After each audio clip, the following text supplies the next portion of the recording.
ईश्वर जगदाचार्य श्री त्रिदंडी स्वामी जी महाराज की हरि ओम। शांति शांति शांति। श्रीमन नारायण लक्ष्मी नारायण श्रीमन लक्ष्मी श्रीमन नारायण नारायण नारायण श्रीमन नारायण नारायण नारायण श्रीमन नारायण श्रीमन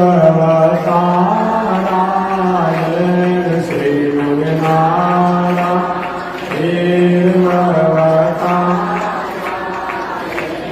लक्ष्मी नारायण नारायण नारायण लक्ष्मी नारायण नारायण नारायण श्रीमन नारायण जगमो नारायण श्रीमन नारायण जगमो नारायण लक्ष्मी नारायण नारायण नारायण लक्ष्मी नारायण नारायण नारायण। बोले श्री लक्ष्मी नारायण भगवान की अनंताचार्य कृपया वेदांत द्वयपारगम रामकृष्णामि सर्वक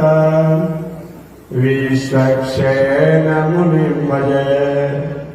काषायं यज्ञसूत्र शुचिवपुषि तथा चौढपुण्ड्रं च वाले यस्यास्ते दक्षहस्ते कलिकुमतिगिरीन्द्रेन्द्रवज्रं त्रिदण्डम् संसाराग्नि प्रशान्त्यै वृतजलममलं दारुपात्रं पवित्रं श्रीविश्वक्सेनसूरे पदकमलयुगं श्रेयसे संश्रयामि।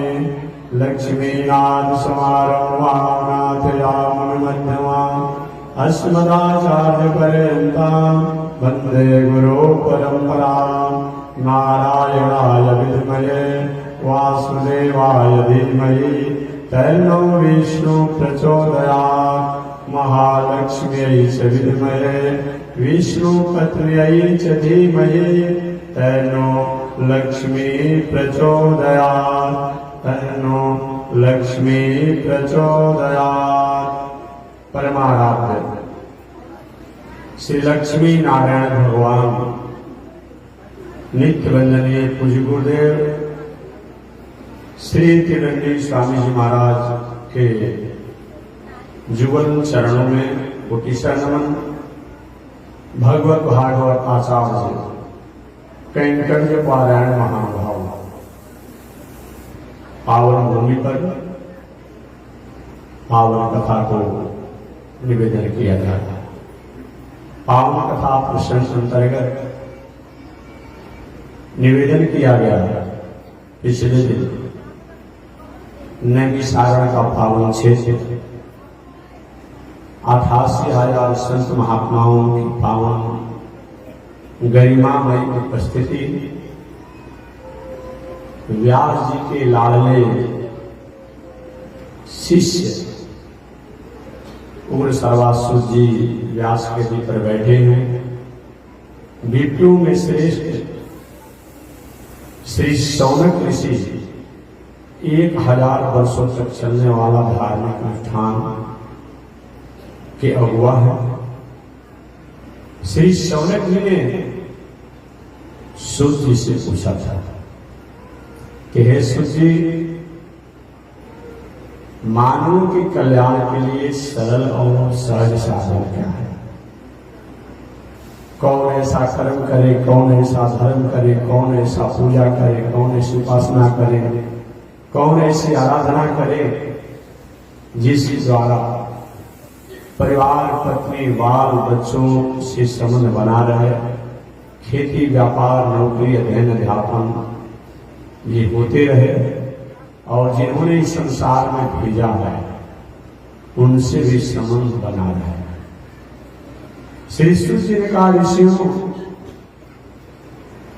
भगवान की गाथाओं को बार बार कहने से, बार बार सुनने से, बार बार स्मरण करने से, चाहे हम जैसी भी दिनचर्या में होते हैं, खेती हो, व्यापार हो, योग हो, साधना हो, निध्यासन हो, परमात्मा निश्चित रूप से प्रसन्न है।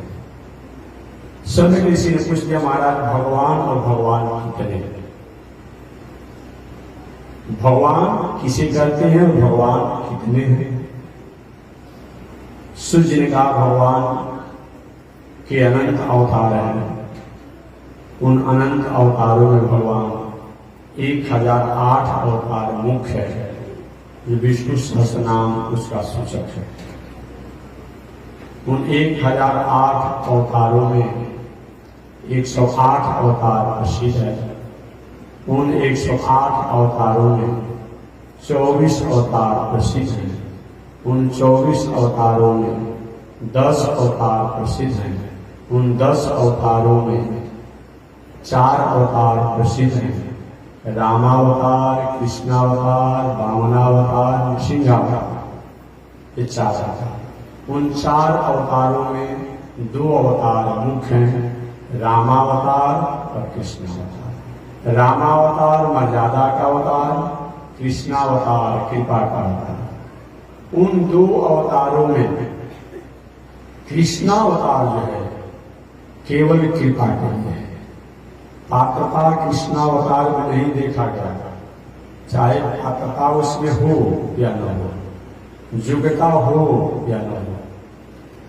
कभी कभी सरकार द्वारा कुछ ऐसा स्कीम बनाया जाता है, कोई किसी ने ऋण ले लिया है, कहीं खाद पर, बीज पर, बिजली पर, सिंचाई पर ले लिया, सरकार की कभी ऐसी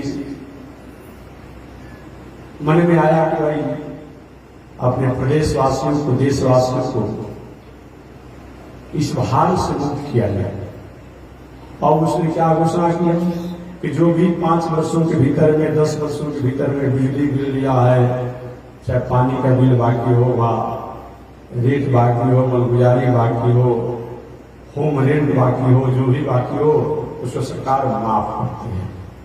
और वहां पात्रता नहीं देखी जाती है कि आपने हमको बहुमत दिया है, समर्थन के नहीं दिया है, क्या है, कौन है, कुछ नहीं देखा जाता है। माफ तो माफ, सबको माफ कर दिया जाता है। अब कौन उसमें धनी है, कौन गरीब है, ये भी नहीं देखा जाता है। जब जनता के लिए हुआ तो सबको कर दिया जाता है। भगवान की भी हाल यही है। कृष्णावतार में पात्रता नहीं देखा गया, योग्यता नहीं देखा गया। कृपा में तो यही होती है, कृपा में पात्रता और योग्यता नहीं देखी जाती है। कृपा माने कृपा। आप रास्ते में कहीं अन्य क्षेत्र चला रहे हैं और थोड़ी आप पात्रता देखते हैं, किसी के पास खाने का ठिकाना नहीं होगा, उसको अरे जो भी रास्ते में जा रहा है आपके पास आया, क्या वही हमको भी दीजिए, चाहे वो धनी आदमी क्यों, दे देते हैं। आप हम कोई गरीब आदमी उसको भी दे देते हैं, जो संत उसको भी दे देते हैं। वहां पात्रता नहीं देखा जाता है, वहां तो देना है तो देना है। अन्य क्षेत्र चला रहे हैं तो अन्य क्षेत्र चला रहे हैं, वही है। भगवान कृष्ण अवतार कृपा के अवतार है, कृपा करते हैं। आगे सूर्य जी ने कहा, महाराज वह भगवान श्रीमन नारायण कि जो अनंत अवतार है, उन अनंत अवतार में 24 अवतार जो मुख्य है, वह 24 अवतार कौन कौन है? उन 24 अवतार में भगवान ने अवतार लेकर क्या क्या किया, इसको भी जाता है। तो पहले भगवान के 24 अवतारों के नाम जाने। देखिए श्रीमद् भागवत महापुराण में 24 अवतार 3-4 बार प्रकरण आया है, एक बार नहीं आया है, 3-4 बार प्रकरण आया है। लेकिन जितने बार 24 अवतारों की गणना की गई है, उसमें कुछ न कुछ आगे पीछे हो गया है। तो ये कोई बहुत बड़ा आश्चर्य की बात नहीं है। आप किसी महात्मा जी जब अवतार करता तो इस एक ही भागवत को 3-4 प्रकारों से कैसे कहा गया? इसीलिए कहा गया कि हर युग में, हर चतुर्युगी में भगवान अवतार लेते हैं। एक व्यवहारिक बात को बता रहा, 4,32,000 वर्ष, 4,32,000 वर्ष में एक का गुणा किया जाता है। 4,32,000 वर्ष में एक का गुणा किया जाता है तो कलयुग की आयु होती है। कलयुग की आयु कितनी है? 4,32,000 वर्ष। याद रखना है। अभी कितना बीता है? 6,000 वर्ष। मात्र कलयुग अभी 6,000 वर्ष बीता है। अभी शेष कलयुग बाकी है। आज से लगभग हम 15 वर्ष हो ही गया होगा।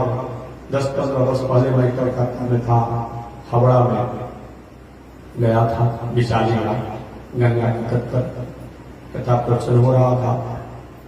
तो उस समय बहुत बड़ा प्रचार चल रहा था, शायद आप भी याद कीजिएगा। सब लोग रो रहा था, कोई हंस नहीं रहा था, कोई खाना छोड़ दिया था, कोई खूब खा रहा था। काहे के लिए? कि अब दुनिया नहीं रहेगी। कौन तो ग्रह टकरा जाएगा कि क्या होने वाला है। बहुत प्रचार चला था। किसी वैज्ञानिक ने घोषणा कर दिया था, विदेशी वैज्ञानिक ने। कोई इसीलिए रो रहा था कि अब सारा बनाया हुआ, सब कुछ किया हुआ यही रह जाएगा। लग्जरी गाड़ी से लेकर, लग्जरी मकान से लेकर, लग्जरी व्यवस्था सब सही रह जाएगी, घर जाना पड़ेगा। कुछ लोग इसीलिए हंस रहा था कि चलो जो करना है सब कर लेना है, मरना था जी। लोग हंस रहे थे। एक पत्रकार महोदय जी आए हमारे पास, कहे महात्मा जी ये आप सुने हैं? हाँ हमने सुना है कि वैज्ञानिक ने घोषणा किया है कि महाप्रलय होगा। प्रलय नहीं होगा, महाप्रलय होगा और कुछ बचेगा ही नहीं। ग्रह और नक्षत्र सब आपस में टकराव बना करके सब समाप्त हो जाएगा। तो आपका क्या इसमें विचार है? हमने कहते कि हमारा निजी कुछ विचार नहीं होता है। हम सब निजी नहीं है तो निजी विचार कर सकते हैं। हमारा कोई मौलिक विचार नहीं। लेकिन इतना जरूर मैं कहा तो जानता हूं कि अभी कलयुग 4,32,000 वर्ष में मात्र 6,000 वर्ष बीता हुआ है। शेष कलयुग अभी बाकी है। अभी कल की अवतार होना है। उत्तर प्रदेश के मुरादाबाद जिला के संभलपुर ग्राम में विष्णु जस ब्राह्मण के यहाँ उनकी बेटी से कल की अवतार होगा। अभी कल की अवतार हुआ नहीं और आप महाप्रलय करा रहे हैं। तो देखिए प्रलय तो होगा, कभी तूफान आ जाएगा, कभी संक्रमण कीटाणुओं का वायरस का प्रभाव हो जाएगा, तो कभी और अनेक ठंडा से, बाढ़ से, तूफान से, संग्राम से सब होते रहेंगे। एक प्रलय होते रहेंगे, लेकिन महाप्रलय नहीं होगा। तुमने कहा कि आप वैज्ञानिकों की बातों को आप झूठा कर रहे हैं। हमने कहा झूठा नहीं कर रहे हैं, लेकिन एक महाप्रलय नहीं होगा। हमने कहा कि जो ग्रह आप टकराने की बात आते हैं वो ग्रह कहीं साइडों से जा सकता है ना। अरे भाई दो गाड़ी एक साथ आए, उधर से आए इधर से आएगा, कोई जोड़ी जितनी गाड़ी आप सब लड़िए जाएगी। कभी कभी साइड में निकल जाता है, कभी पीछे भी एक गाड़ी रुक भी जाती है, एक गाड़ी पीछे भी लौट जाती है। तो कैसे आपने मान लिया? अगर ग्रह नक्षत्र इधर उधर चले जाएंगे कि लौट भी सकता है, हुआ भी है। तो मैं निवेदन करना चाहता हूं कि कलयुग 4,32,000 वर्ष आयु बताई गई है। उन 4,32,000 वर्ष में मात्र 6,000 वर्ष जो है कलयुग बीता हुआ है। शेष कलयुग अभी बाकी है। मात्र 8,000 वर्ष कलयुग जब बाकी रहता है तो कल की अवतार होगा। अभी कल की अवतार नहीं होगा। 100 चौराहे पर मनुष्यों की, मानवों का प्रवृत्ति, मानवों का व्यवहार, मानवों का आचरण पशुवत हो जाएगा। चौक चौराहे पर अपनी न बेटी समझेंगे, न अपनी बहन समझेंगे, अपनी माता समझेंगे, अपनी चाची समझेंगे, अपने बुआ समझेंगे, कोई समझेंगे नहीं। जैसे पशु समझता है क्या कि कौन मेरी बहन है, कौन मेरी माता है, कौन मेरी बुआ है, कौन मेरी मौसी है, नहीं समझता है पशु। ऐसा जब मनुष्यों का आचरण हो जाएगा, स्त्री पुरुषों का आचरण हो जाएगा, तब कल की अवतार होगा। अभी तो थोड़ा सा कुछ मर्यादा है ना, कहीं कोई गलती करता है तो सरकार भी थोड़ा सा अनुशासन करती है, लाइन नजर करती है, दंड देती है, अनुशासन करती है। समाज के लोग भी थोड़ा उसके प्रति अच्छा व्यवहार नहीं मानते हैं, अच्छा उसको आदर से नहीं देखते हैं।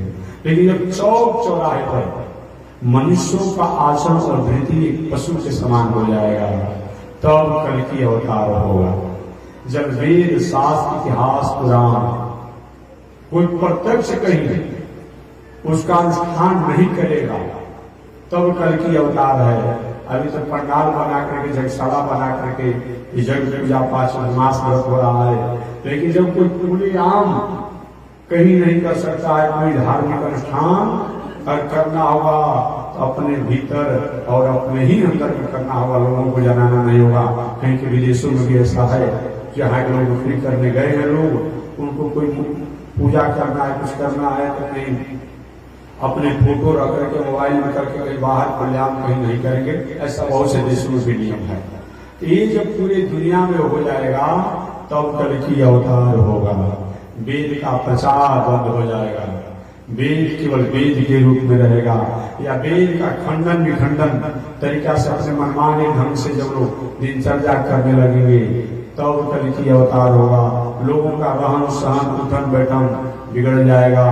औसत आयु 20 वर्ष हो जाएगी, 20 वर्ष। अभी तो औसत आयु 60 वर्ष होगा।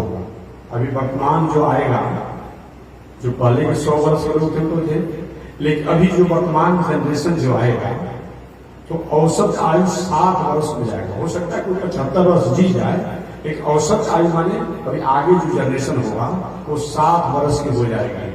प्राय जो 60 वर्ष जी जाएगा उसको परम भाग्यशाली और उसको बहुत बड़ा दिखाई वाला माना जाएगा। आज कोई जी रहा है, मैं आपसे पूछना चाहता हूँ, अब 1 वर्ष का लड़का है, किडनी का रोगी हो जा रहा है, अभी 6 महीना का लड़का जन्म लिया, अभी हार्ट का रोगी हो गया, अभी 3 महीना का लड़का जो है लीवर का रोगी हो गया, अभी 1 वर्ष का लड़का जो है नेत्र पर चश्मा लगाने लगा, इसको जीना मानते हैं। वो कितना कमाएगा, कितना कमाएगा, अपना भी रोग को समाधान करेगा, अपने परिवार का भरण पोषण करेगा, वो तो जीते जी मर रहा। नीतिकारों ने भी कहा कि जो व्यक्ति रोग से ग्रसित होकर के जीवन जीता है, वो जीते जी मुर्दा के समान है। भले वो जी रहा है, लेकिन जीते जी मुर्दा के समान है। जो रोग से ग्रसित होकर जीवन जी रहा है, असाध्य रोगों से, वो जीते जी मुर्दा के समान है। जो व्यक्ति ने संसार और समाज के लिए कीर्ति नहीं किया, उपकार नहीं किया, समाज के लिए कोई जनहित का काम नहीं किया, वो जीते जी मुर्दा के समान है। जो व्यक्ति का आचरण ठीक नहीं हो, वो भी जीते जी मुर्दा के समान है। जो व्यक्ति ने कभी दान नहीं किया, वो भी जीते जी मुर्दा के समान है। ऐसा बताया गया। इस सब को जीते जी मुर्दा के समान बताया गया है। ये कोई जीना है, लेकिन औसत आयु 60 वर्ष पे होगा तो हमारा आपका दिनचर्या यह हो जाएगा। और जब महाकलयुग आएगा तब तो 20 वर्ष 30 वर्ष को जी लेगा, उसको बहुत माना जाएगा। अभी महाप्रलय होने की उम्मीद नहीं है। प्रलय होगा, कभी तूफान, कभी अंधड़, कभी पानी, कभी वृष्टि, कभी गर्मी, कभी जाड़ा, कभी बरसात, कभी आपसी विवाद, कभी देश विवाद, कभी प्रदेश विवाद, कभी देश में महासंग्राम। देखिए बहुत दिनों से अलग अलग राष्ट्रों में राष्ट्राध्यक्षों के ईगो के कारण विवाद चल रहा है, युद्ध चल रहा है। कितने लोग मर रहे हैं? ठीक है, 1000 लोग मर जाए, 10,000 लोग मर जाए, लाख लोग मर जाए।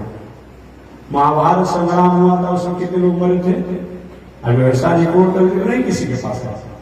बहुत से लोग मरते हैं तो 10-20 लाख, 1 करोड़ बहुत लोग मरेंगे तो मरेंगे संग्राम में। उस महाभारत संग्राम में कितना? 1 अरब 66 करोड़ 20 लाख 10,000 नरसंहार हुआ था महाभारत संसार। इतना बड़ा, अभी भारत में इतनी जनसंख्या नहीं है जितना नरसंहार महाभारत में आज से 6000 वर्ष पहले हुआ था। 1,66,20,10,000 नरसंहार हुए थे। 10,000 लोग लापता हो गए थे, मात्र 10 ही लोग बचे थे। इतना बड़ा नरसंहार हुआ था। इसलिए ये सब चलते रहेगा। तो मैं निवेदन करना चाहता हूं, महानुभाव से मैंने कहा कि देखिए भाई, महाप्रलय तो होगा ना, जो आप कह रहे हैं, रो रहे हैं आप लोग, हमसे पूछ रहे हैं, ठीक है होगा, ग्रह का नक्षत्र का सब कुछ होगा, लेकिन जो आप कह रहे हैं वो नहीं होगा। कुछ दिन पहले वैज्ञानिकों ने कहा कि सूर्य के ओजोन में छेद हो गया है, अब इतना ताप होगा कि सारा प्रकृति और प्राणी समाप्त हो जाएंगे। अरे भाई, ओजोन में छेद हो गया है तो ओजोन के भरने का भी तो व्यवस्था हो सकता है। ये जो हम लोग जग आदि करते हैं, हमारा नहीं है। आपके पास मोबाइल है, मोबाइल द्वारा पढ़ लीजिए, निकाल कर सर्च करके। हमारी बातों पर आपको यकीन नहीं होगा, विश्वास नहीं होगा, आप मोबाइल से पढ़िए, निकाल कर। आपके पास तो गूगल है और वैदिक प्रकार की प्रक्रियाएं हैं, उसे पढ़िए। तिल, घी, जौ, गुड़ इत्यादि हवनीय पदार्थ जो हैं, इन हवनीय पदार्थों के धुआं से क्या होता है, ये वायुमंडल को तो शुद्ध करता ही है। वायुमंडल में जो संक्रामक कीटाणु है, वायरस है, जो अनेक प्रकार के रोगों को फैलाने वाले हैं, उनसे तो हम नियंत्रण करते ही हैं। साथ ही साथ जो सूर्य के ओजोन में छेद हो गया है, उसको भी भरने में जितना एक कारगर है, ये तिल का धुआं जो है, ये घी का धुआं जो है, हवन का धुआं जो है, और कोई नहीं है।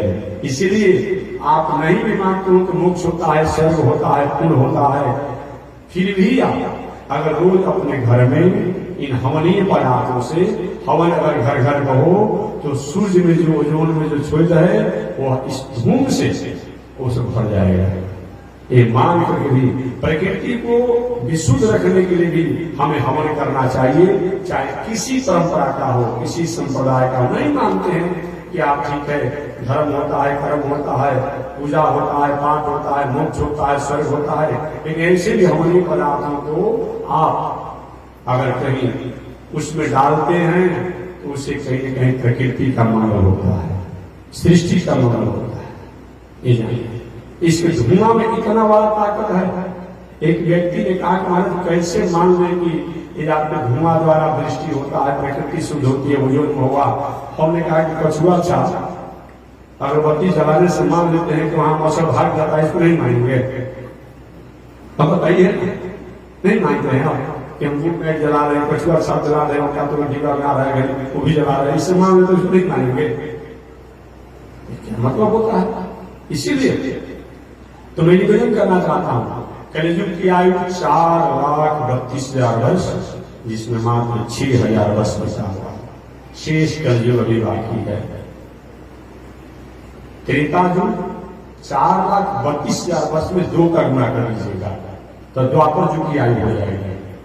4,32,000 वर्ष में 1 का गुणा करेंगे तो कलयुग की आयु होती है 4,32,000 वर्ष में 2 का गुणा करेंगे तो द्वापर युग की आयु होती है 4,32,000 वर्ष में 3 का गुणा करेंगे तो त्रेता युग की आयु होती है 4,32,000 वर्ष में 4 का गुणा करेंगे तो सतयुग की आयु होती है।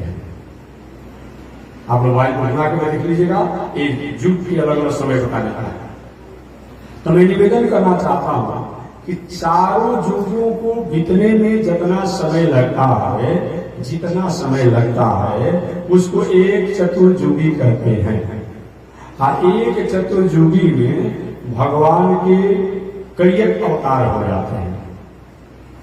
एक चतुर्युगी में एक बार चारों युगों को बीतने में भगवान के अनेक अवतार हो जाते हैं। ऐसे चारों युग जब 71 बार बीतते हैं तो एक मनु का शासन काल होता है, और ऐसे 14 को मनु लोग के शासन जब बीतता है तो ब्रह्मा जी का एक दिन होता है, और उस आयु से ब्रह्मा जी 100 वर्ष जीते हैं। तो कई किताबों में, ग्रंथों में, पुराणों में आपको पढ़ने को अगर मिलता हो कि यहाँ पर 24 अवतार कुछ अलग कथा है, चौर किसी और किसी कथा के अलग है। एक व्यक्ति ने हमसे कहा था कि महात्मा जी, भागवत में राम जी को 13,000 वर्ष बताया गया शासन करने के लिए, और वहीं वाल्मीकि रामायण में 11,000 वर्ष बताया गया। अंतर कैसे हो गया? तो हमने कहा कि किसी एक कल्प में भगवान श्री राम हमेशा आते हैं ना लोग। भगवान अवतार ले, रामा अवतार, कृष्णा अवतार, वामना अवतार, नरसिंहा अवतार हमेशा होता है। अरे हम लोग साधारण महात्मा हैं, इस गांव में पूछ लीजिए कि वो आधा घंटा को, 15 मिनट को, 10 मिनट को, 1 घंटा को, 2 दिन 4 दिन के लिए मिला जुला के 4-5 बार होम आएगा। तो भगवान की बात छोड़ दीजिए। हर युग में, हर चतुर्युगी में भगवान का अवतार होता है। तो किसी अवतार में भगवान आए तो 11,000 वर्ष रहे। वाल्मीकि जी को 11,000 वर्ष वाला चरित्र अच्छा लगा, उन्होंने लिख दिया। और किसी युग में जब आए भगवान तो 13,000 वर्ष रहे। तो 13,000 वर्ष वाला चरित्र जो है व्यास जी को अच्छा लगा, व्यास जी ने लिख दिया। अब कभी हम आए होंगे 1-2 दिन के लिए, वो किसी ने कहा कि महात्मा जी ये कथा बोले, तो उन्होंने लिख दिया। अभी 4 महीना कहे, 4 महीना कोई कथा लिखेगा, कोई कहेगा, दोनों ठीक है। इसीलिए किसी भी किताब में, कोई भी ग्रंथ में एक ही देवता के, देवी के, भगवान के चरित्रों को और अलग अलग और भिन्न भिन्न तरीकों से कहीं आपको पढ़ने को, सुनने को अगर मिलता हो तो इसमें किसी प्रकार के संशय नहीं करना चाहिए, क्योंकि बार बार देवी देवता भगवान का आना जाना लगा रहता है।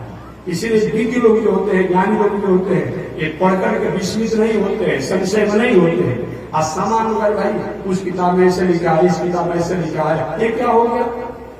तो लोग संशय में हो जाते हैं। इसे संशय नहीं करना चाहिए। तो मैं निवेदन करना चाह रहा था कि भगवान के अलग अलग युगों में अलग अलग अवतार होते रहते हैं। अतः अगर कहीं ग्रंथों में कोई बात थोड़ी सी अंतर आती हो तो आश्चर्य नहीं करना चाहिए। तो यही भागवत में, एक ही भागवत में 4 प्रकार से भगवान के अवतारों की कथा है। यहाँ पर सूत जी नैमिषारण्य में सौनक ऋषि को सुना रहे हैं कि 24 अवतार अलग है। आगे चल करके मैत्रेय जी विदुर जी को सुनाएंगे, वो 24 अवतार अलग हो जाएगा। वही भी कहीं एकादश स्कंद में कहीं आएगी कथा, वहां अलग 24 अवतार की कथा हो जाएगी। तो कोई इसमें शंका करने की बात नहीं है। तो चलिए मैं 24 अवतारों का नाम सुना दूं। ये 24 अवतार कौन कौन है?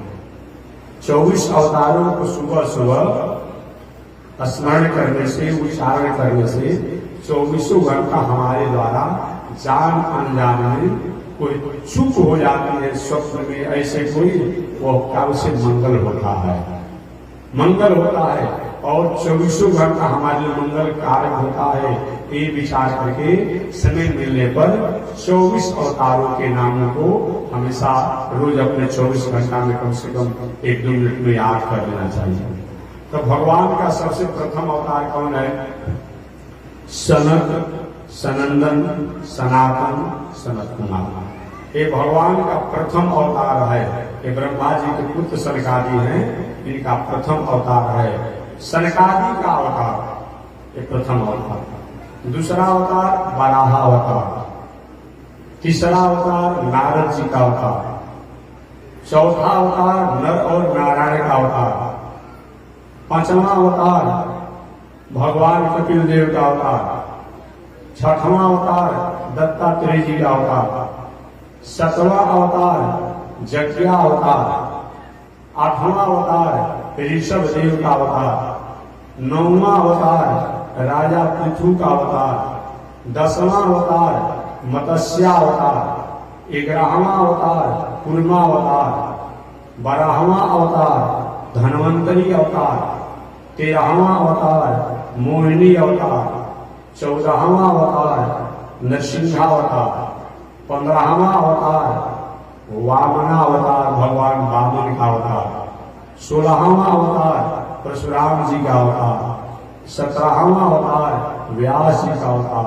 18वां अवतार रामावतार, 19वां अवतार बलदेव जी का अवतार और 20वां अवतार कृष्णावतार, 21वां अवतार हरि का अवतार, 22वां अवतार हंसावतार, 23वां अवतार बुद्धावतार होगा।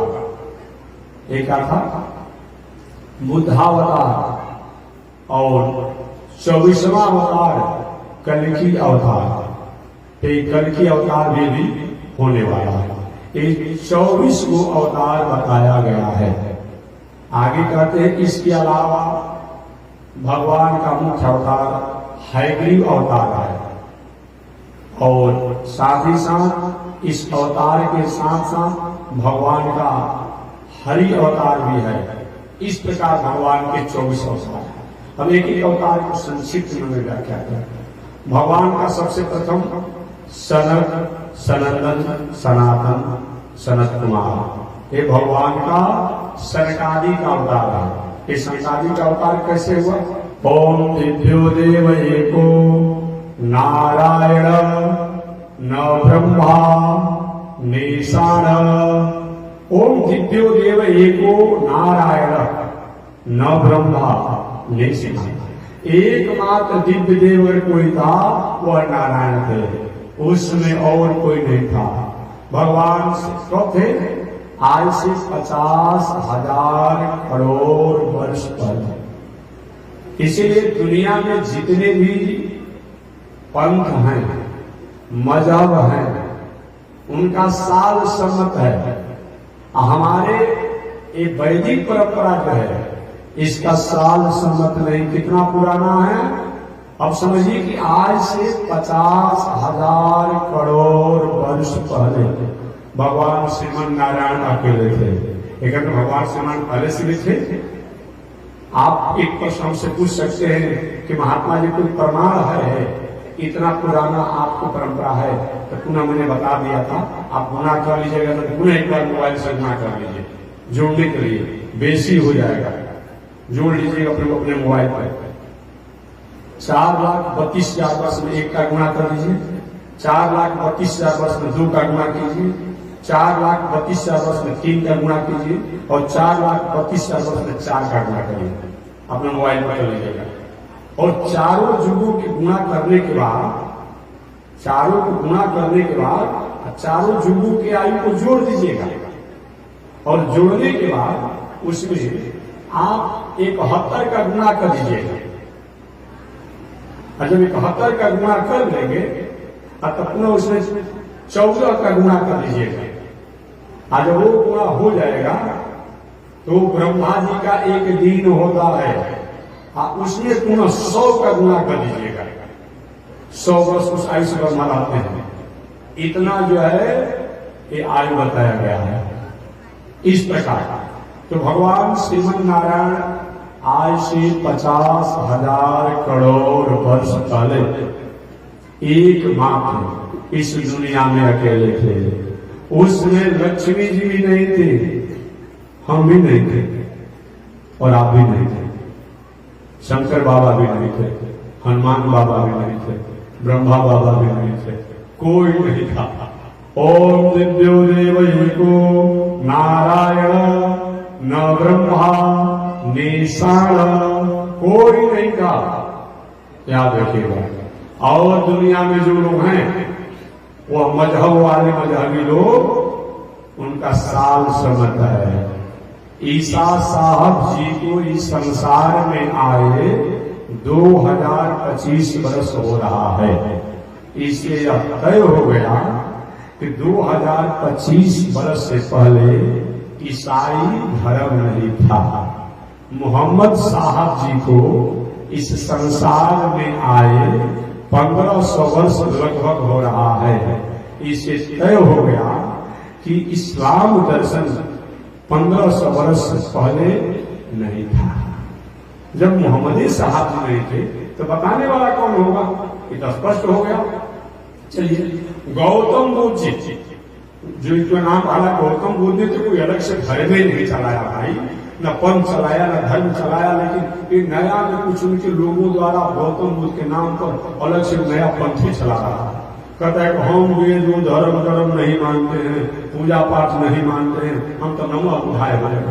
अरे भले आदमी, आखिर गौतम बुद्ध से पहले क्या शास्त्र नहीं था, क्या वेद नहीं था, क्या धर्म नहीं था? आखिर गौतम बुद्ध को ज्ञान कहां से प्राप्त हुआ? उनके पिताजी स्वयं वैदिक परंपरा के अधिकारी थे, वैदिक परंपरा को मानने वाले थे। ये कोई जरूरी है कि भागवत से हो, वेद से हो, इतिहास से हो, पुराण से, अब सारे शास्त्रों को हम ही जान जाएंगे? गौतम बुद्ध ने वेद, शास्त्र, इतिहास, पुराण के कुछ गिने चुने वाक्यों को अपने जीवन के आचरण में उतारा और समाज को संदेश दिया। अहिंसा परमो धर्मम, दया की बात, अहिंसा की बात, सत्य की बात उन्होंने स्वीकार किया। वे वैदिक परंपरा से अलग है, लेकिन आज कुछ लोग माने कौन उनको रोकने जा रहा है? लेकिन गौतम बुद्ध ने अलग से कोई पंथ नहीं चलाया, अलग धर्म नहीं चलाया। तो गौतम बुद्ध को आए संसार में अधिक से अधिक आदि शंकराचार्य से पहले आए 2000 वर्ष के लगभग अंतराल। चलिए जैन महावीर तीर्थंकर जी को भी आए लगभग गौतम बुद्ध से थोड़ा सा कुछ आगे पीछे कुछ। इसके बाद सिख दर्शन, गुरु गोविंद सिंह, गुरु नानक जी की परंपरा जो है 500 वर्ष के भीतर। यहूदी धर्म, ईसा मूसा यहूदी, ये सब बताया गया। लगभग ईसा से थोड़ा सा कुछ आगे पीछे करके और लोगों के विचार है। मैंने अधिक से अधिक 3000 वर्ष के भीतर ये दुनिया के जितने पंथ परंपरा हैं वो सुध है। और हमारी वैदिक परंपरा कितना पुराना है ये जानिए, 50,000 करोड़ वर्ष पहले है। ये दुनिया में जो भी लोग थे सब वैदिक परंपरा के ही अनुयायी थे, वैदिक परंपरा के ही अधिकारी थे। उनका खान, उनका पान, उनका रहन, उनका सहन, उनका उठन, उनका बैठन, उनका बोलन, उनका चालन, उनका रहन सहन, उनका संगत, उनका व्यवहार थोड़ा सा चंचल हो गया। तो चंचल होने के कारण अब थोड़ा सा अपना एक विचार अलग मानिए। घर में 5 लड़का होता है, लेकिन एक व्यक्ति माता पिता की आदर करने वाला होता है, एक माता पिता से अलग होकर अपना अलग जीवन जीता है। तो थोड़े वो कहेगा कि हमारा बाप अलग है, माता अलग है तो भी माता पिता उसी के हैं, लेकिन आचरण हम सब अलग होने के चलते वो अलग रहता है। वही बात है, कुछ लोगों ने अपना खान पान, रहन सहन, आचरण सब कुछ अलग हो गया तो अपने एक अलग विचार मान लिए। बस तो ये वैदिक परंपरा से अलग कोई नहीं है। तो मैं निवेदन करना चाहता, भगवान श्रीमन नारायण आज से 50,000 करोड़ वर्ष पहले अकेले इस दुनिया में थे। बहुत दिनों तक अकेले रहे। अकेले रहने के बाद भगवान श्रीमन नारायण के हृदय में वास करने वाली शक्ति रूप में महालक्ष्मी जो थी, लक्ष्मी जी प्रेरणा जी के प्रभु आप ही अकेले इस दुनिया में रहेंगे, हम नहीं आऊंगा दुनिया में, हमको इस दुनिया में बुलाइए, प्रकट कीजिए। भगवान के नहीं देवी हमको अकेले में आनंद आ रहा है, नहीं महाराज हमको भी बुलाइए। वही भगवान ने अपने सत्य काम सत्य संकल्प से अपनी आह्लादनी शक्ति को प्रकट किया, जो महालक्ष्मी के नामों से जानी जाती है, लक्ष्मी के नामों से जानी जाती है। लकड़ी में ही अग्नि होती है, पत्थर में ही अग्नि होती है, याद रखिएगा। लेकिन लकड़ी में जब तक से घर्षण नहीं होता है तब तक से अग्नि दिखाई नहीं पड़ती है।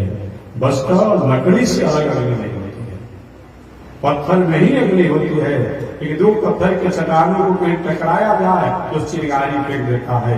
लोहा में ही अग्नि होती है कि दो लोहा के टुकड़े को घर्षण किया जाए या टकराया जाए तो उससे अग्नि होती है। तो मैं निवेदन करना चाह रहा था, वही लक्ष्मी जी प्रकट हुई।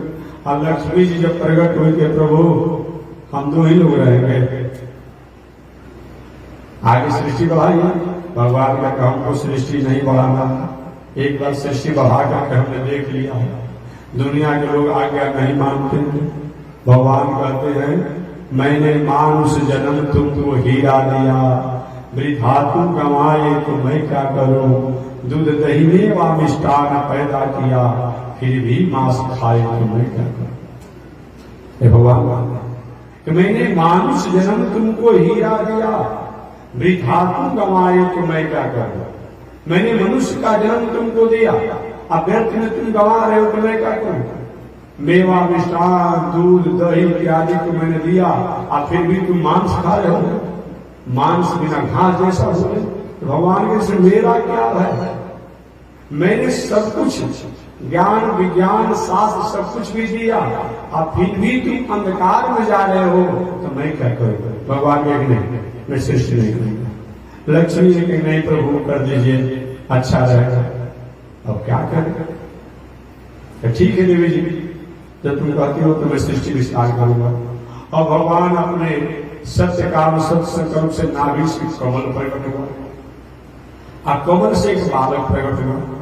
वो बालक जब प्रकट हुए तो बालक प्रकट होने के बाद चारों तरफ दिखने लगे, मैं कहां से आया, क्यों आया, कैसे आया, किस प्रकार आया, क्या करना चाहिए। कि उसमें केवल जल ही जल था।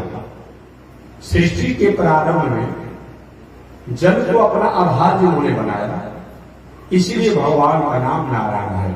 या सृष्टि के प्रारंभ में जल जिनके द्वारा प्रकट हुआ, इसलिए उनका नाम नारायण है।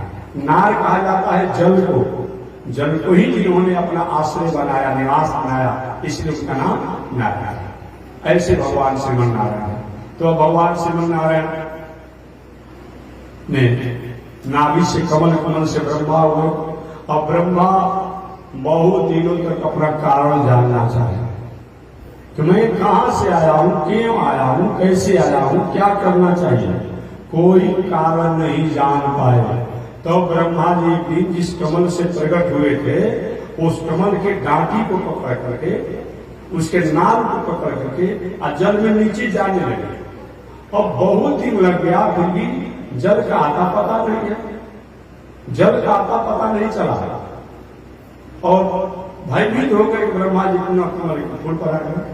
देखिए, हम अगर जानना चाहेंगे तो हम नहीं जान पाएंगे, वो हमको जानना चाहेंगे तब हम अपने को जान पाते हैं। अगर वो नहीं जानना चाहते हैं और हम जानना चाहते हैं तब नहीं जान पाएंगे। ब्रह्मा जी अपना कारण नहीं जान पाए, तो ब्रह्मा जी के सामने आवाज आया, आकाशवाणी। आकाशवाणी 3 प्रकार की होती है। एक आकाशवाणी होती है जो हमारे हृदय से निकलती है, एक आकाशवाणी हृदय से निकलती है, एक आकाशवाणी आकाश से होती है, एक आकाशवाणी जो आजकल उपकरण द्वारा निकल रहा है, मोबाइल हो, टेलीविजन हो, रेडियो हो, फलान हो, चिकान हो, आवाज आता है। तो ब्रह्मा जी के हृदय आकाश द्वारा आवाज आया, तो अप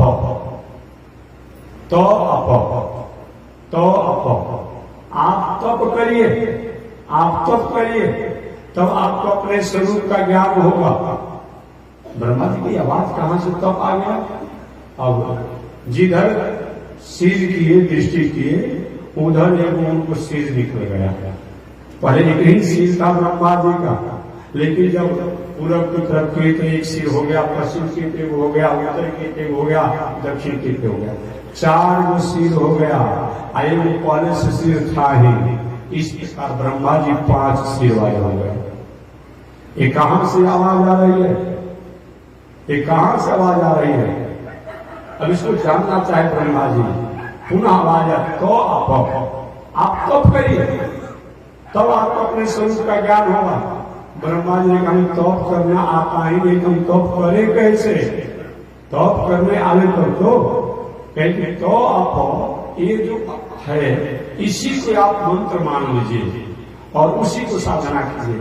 वही ब्रह्मा जी तो आप इस तप को इन्होंने क्या मंत्र मान लिया, और मंत्र मान करके ब्रह्मा जी उसी में रत रहे। अंत में ज्ञान हुआ और कहते आखिर हमारे लिए क्या आज्ञा हो रही है। हुआ कि आप सृष्टि में सहयोगी बने, सृष्टि में सहयोगी बने और सृष्टि का विस्तार करें। ब्रह्मा जी के मन में कामना हुआ, सुंदर मेरा पुत्र होता था जो भगवान के समान है, दुनिया में आदर होता, सदाचारी होता, व्रतधारी होता, उपकारी होता, नियम को पूरा करने वाला होता, जैसा आपका भावना होगा उसी के अनुसार आपका बेटा होगा, बेटी होगी। अब विवाह शादी करके बेटा बेटी जन्म के समय कहीं आप डिप्रेशन में हैं, कहीं टेंशन में हैं, कहीं शुगर का रोगी है, कहीं बीपी का रोगी है, कहीं हार्ट अधिक चल रहा हो, कहीं किडनी उसमें कोई समस्या हो, कहीं लीवर उसमें समस्या हो, कहीं पेशाब में कोई दोष हो, और किसी प्रकार शरीर में कोई रोग हो, नेत्र का कोई बहुत बड़ा उसमें ट्रबल हो, सिर में दर्द हो, आंख में दर्द हो इत्यादि हो, और उस समय पुत्र की अगर कामना करेंगे विवाह करके तो उस समय जो रोग होगा उस रोग का प्रभाव लड़का पर आने के बाद में संभावना बनी रहती है। इसलिए स्वस्थ स्थिति में होकर के आगे वंश विस्तार की इच्छा होनी चाहिए, याद रखिए। और शांत चित होकर के हर कहीं भाई उस व्यक्ति को कल मैं बता दूंगा, अभी बताने के आवेश में अगर कहीं आप वंश विस्तार की क्रिया में लगे हुए हैं तो बाद में जन्म लेते हैं लड़का वो कुकुर के समान गुड़गुड़ाने वाला जन्म लेगा, माता पिता पर आंख दिखाना शुरू कर देगा, अब बड़ा होगा तो खूंखार हो जाएगा, उपद्रवकारी हो जाएगा। इसीलिए ये विवाह शादी करके वंश विस्तार जो है ये भोग नहीं है हमारे वैदिक परंपरा में, ये जोग बताया गया है। हम पत्नी के साथ वंश विस्तार की जो मर्यादा स्वीकार करते हैं ये भोग नहीं है, ये जोग है। इसलिए सात्विक संस्कृति खान पान ये नहीं कि मुर्गा के या बकरा के अमुक कम खा के उल्टा पड़ता शराब ताड़ी दारू पी के और उपद्रव करके कोई वंश विस्तार की क्रिया में लगेंगे तो वह उपद्रव में ही संतान होगा, कोई इसको रोक नहीं सकता है। इसलिए विचार करके आगे वंश विस्तार की मर्यादा को स्वीकार करना चाहिए। ब्रह्मा जी के मन में पवित्र भावना थी, पवित्र भावना थी मेरा सुंदर पुत्र होता, और पवित्र भावना होने के कारण उनके सामने 4 लड़का प्रकट हो। सबसे प्रथम ब्रह्मा जी के सृष्टि में भगवान श्रीमन नारायण के नाभि से कमल और कमल से ब्रह्मा जी, और ब्रह्मा जी के बाद अगर दुनिया में कोई सबसे प्रथम कोई मनुष्य है, कोई ऋषि है, कोई भगवान का अवतार है, अगर कोई दुनिया में है वो है सनत सनंदन सनातन सनातन। ये 4 भाई प्रकट हुए। एक कोई जरूरी नहीं कि प्रकट होते ही ये बाल को जैसा एक पन्ने में ही लिखेंगे, ऐसा कोई जरूरी नहीं है, ये जानना ये कोई जरूरी नहीं है। एक गाय की भैंस की और भी जो बच्चे होते हैं एक ही घंटा में जन्म लेता है, एक ही घंटा में उछलने लगता है और चलने लगता है, अब नहीं देखे हैं। कोई जरूरी है कि वह 6 महीना तक के बस पलना में रहेगा ही नहीं। और ये 4 भाई प्रकट होते ही क्या किए कि 4 भाई प्रकट हुए, आप प्रकट होते ही पिताजी मेरे लिए क्या आज्ञा है, हम क्या करें। एक बेटा मेरी सृष्टि में तुम सहयोगी बनी। 4 भाइयों ने हाथ जोड़ लिया, मेरे बस की बात नहीं है, मैं सृष्टि नहीं करूंगा।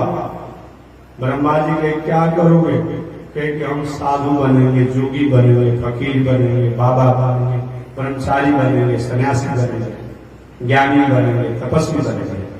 ब्रह्मा जी जन्म लेते लेते और जवाब सवाल शुरू कर दिया। हम कहे कि हमारे सृष्टि में सहयोगी बनो, अब तुम कहते हम बाबा बनेंगे। मेरे सृष्टि में सहयोगी बनो, बाद में तुमको बाबा बनना होगा तो बाबा बन जाना। सरकारी में पिताजी ये काम हमसे नहीं होगा। अरे सात्विक विचार करके ब्रह्मा जी ने पुत्र की कामना किया था, तो कहे कि जब तुम हमारा बात नहीं मानोगे, जब गृहस्थ आश्रम नहीं संभालोगे, सृष्टि विस्तार नहीं करोगे तो हमारे यहां से जा जाओ। तब रहकर क्या करोगे, तब रहकर क्या करोगे। अब 4 भाई चल दिए 4 भाई। अब 4 भाई जब चल दिए तो रास्ते में भगवान श्रीमन नारायण से मुलाकात हुई। ए बच्चों, क्या तुम्हारा परिचय है, कहाँ जा रहे हो।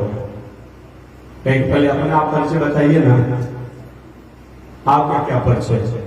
पर मैं जानना चाहता हूँ क्या तुम्हारा परिचय, कहाँ जा रहा है। कहे कि हम भगवान श्रीमन नारायण के प्रणाती थी।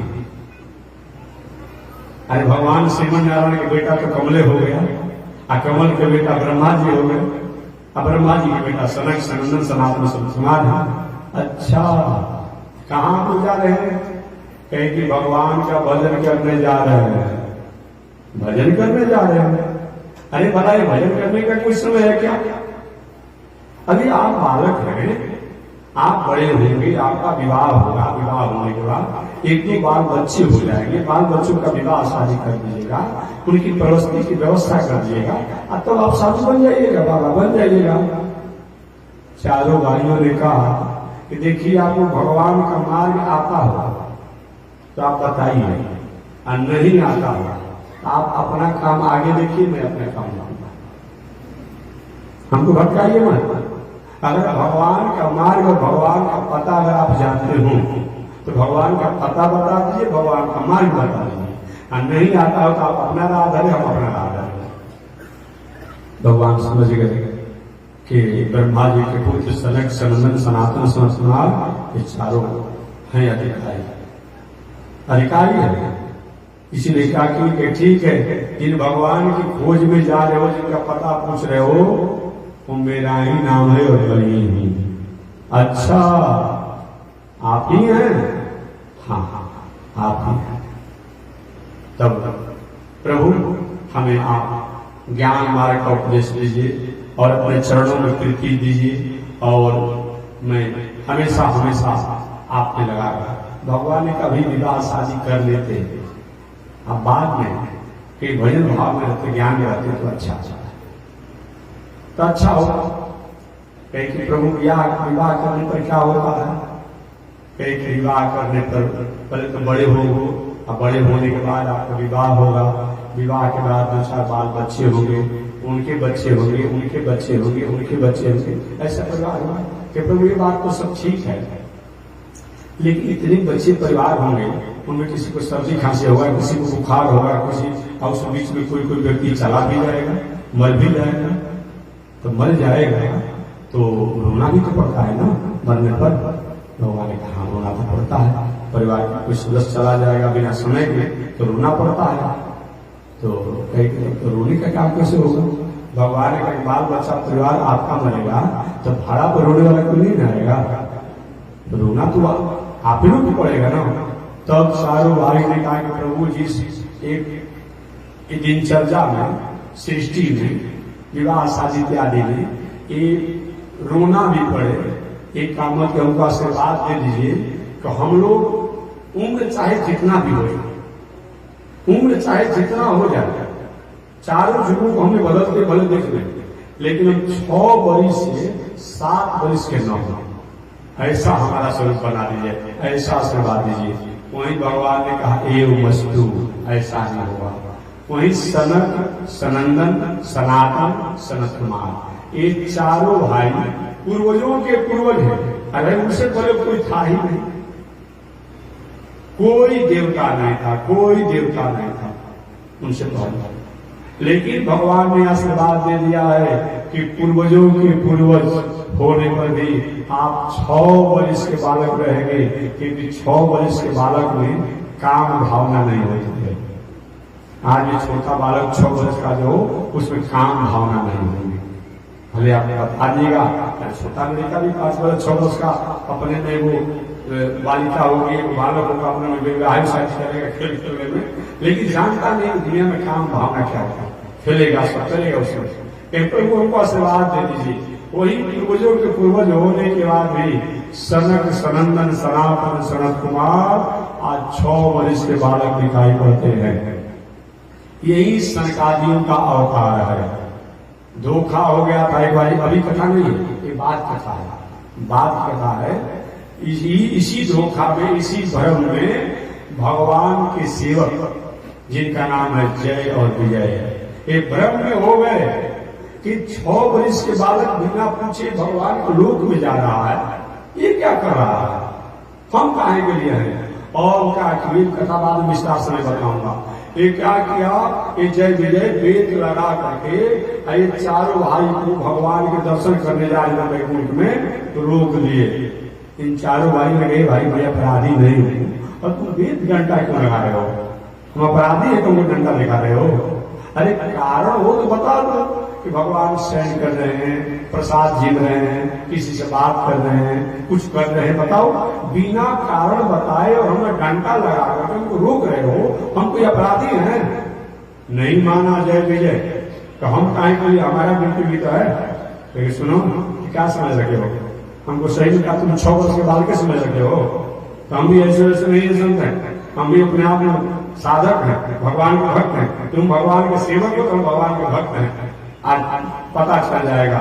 जाओ, 3 बार हमने प्रयास किया और तीनों बार तुमने जाने से रोक लगा दिया, तो तुम मर करके राक्षस हो गया। और जब साप दे दिए तब तो ठिकाना लग गया। बहुत बड़ा आला कमान अधिकारी हो या किसी आरोप में फंस जाए, रीढ़ हाथ पकड़ा जाए, कैसा हो जाता है, क्या स्थिति होती है? और तो जय विजय उदास हो गए। अरे महाराज, कितना उद्यम करने के बाद, श्रम करने के बाद इस गति को हमने प्राप्त किया था, आपने श्राप दे दिया। नहीं, तुम्हारा अहंकार हो गया था, तो अपने को ईगो में हो गया था कि मेरे मैं हूं तो दुनिया में क्या होता है। तुमको पता चलेगा जब राक्षस बनोगे तो।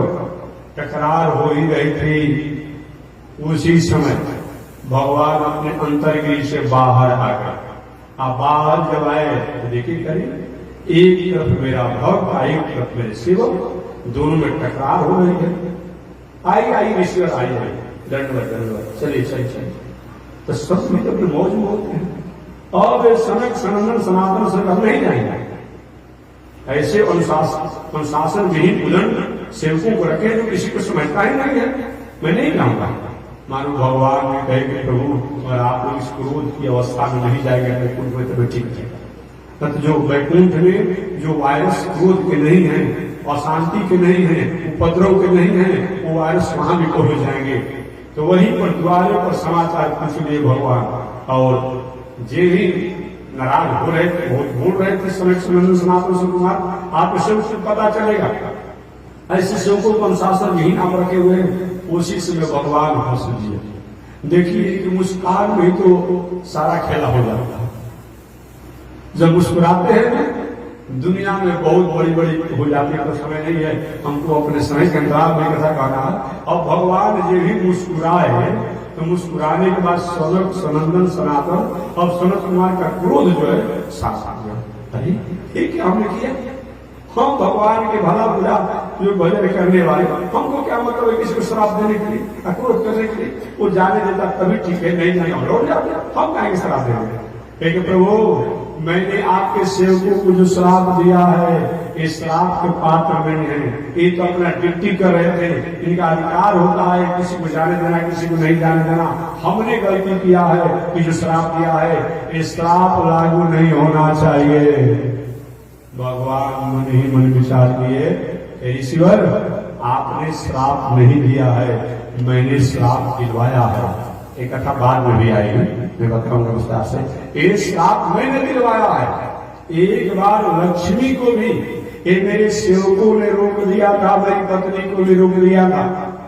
तो मेरी पत्नी लक्ष्मी जी ने कहा महाराज कैसा आपका सेवक है जो हमको भी नहीं पहचानता है, रोक देता है, कहां जा रही हो?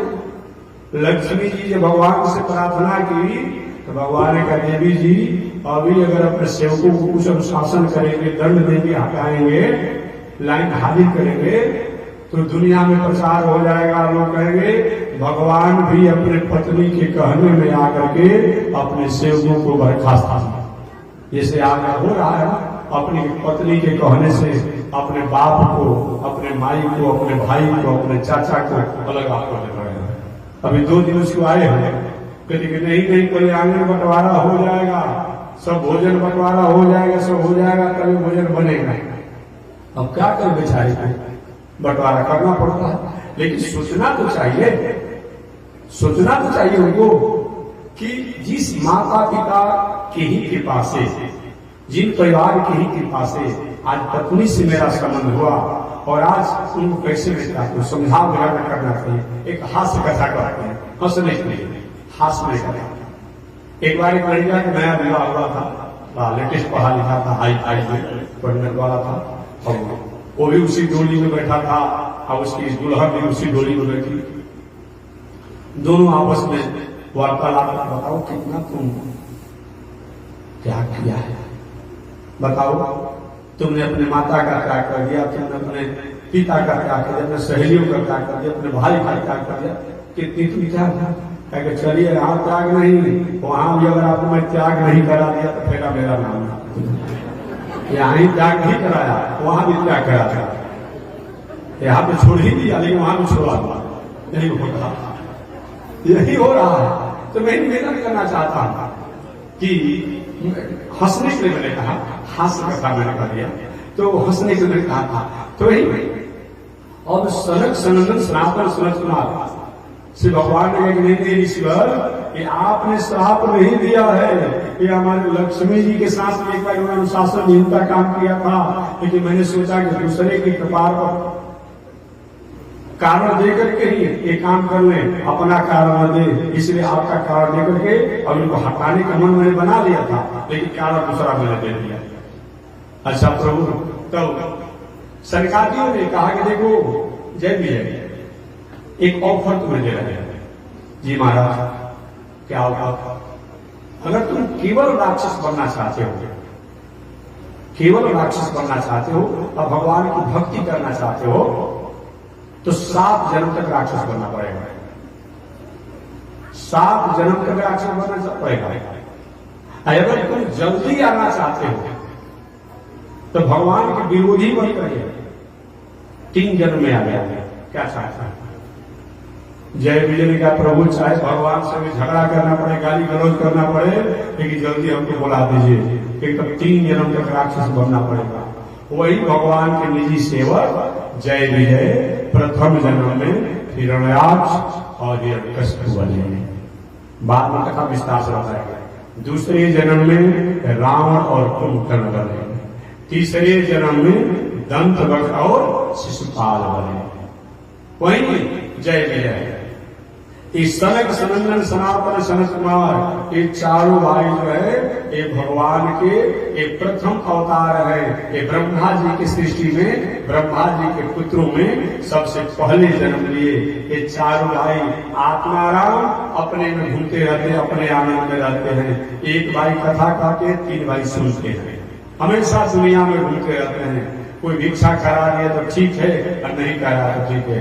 पृथ्वी से लेके वैकुंठ लोक से लेके देवलोक से लेके ये घूमते रहते हैं पूर्वजों के पूर्वज, लेकिन दिखने में मालूम पड़ता है कि 6 वर्ष के बालक है। ये भगवान के प्रथम अवतार है।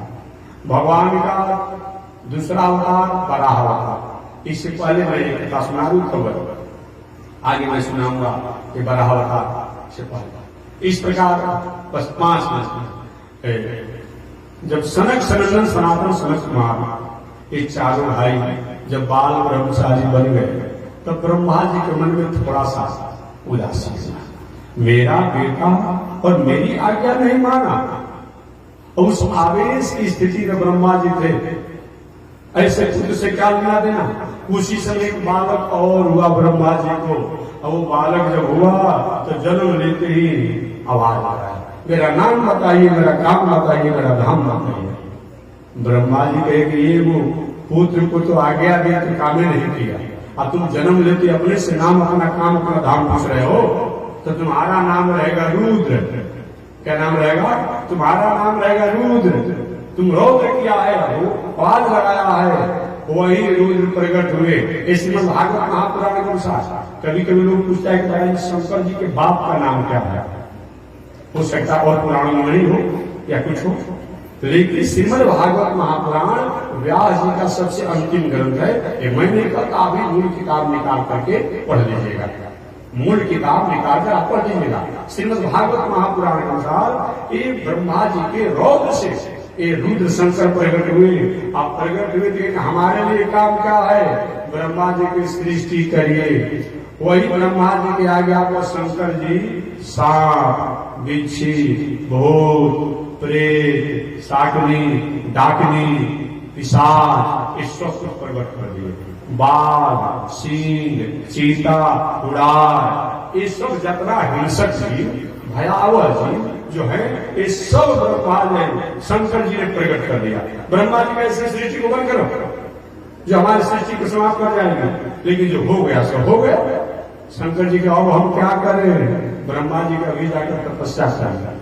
वही जाकर के शंकर जी तपस्या किए और तपस्या बहुत दिनों तक करने के बाद 11 रुद्र और 11 रुद्राणी को प्रकट किए। तो पहले के एक रुद्र और रुद्राणी, अब बाद में 11 रुद्र और 11 रुद्राणी, इस प्रकार 12 रुद्र और 12 रुद्राणी। इस प्रकार ब्रह्मा जी की सृष्टि में दूसरा अगर कोई प्रकट हुआ है, उनका नाम है शंकर जी, श्रीमद् भागवत महापुराण के अनुसार।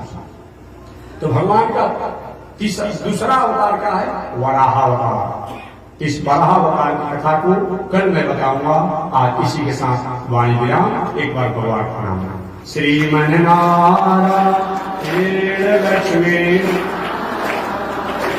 श्रीमन नारायण लक्ष्मी नारायण, श्रीमन नारायण नारायण नारायण, श्रीमन नारायण नारायण नारायण। बोलिए श्री लक्ष्मी नारायण भगवान की, विश्व वंदनाचार्य श्री त्रिदंडी स्वामी जी महाराज की। हरि ओम। शांति शांति शांति।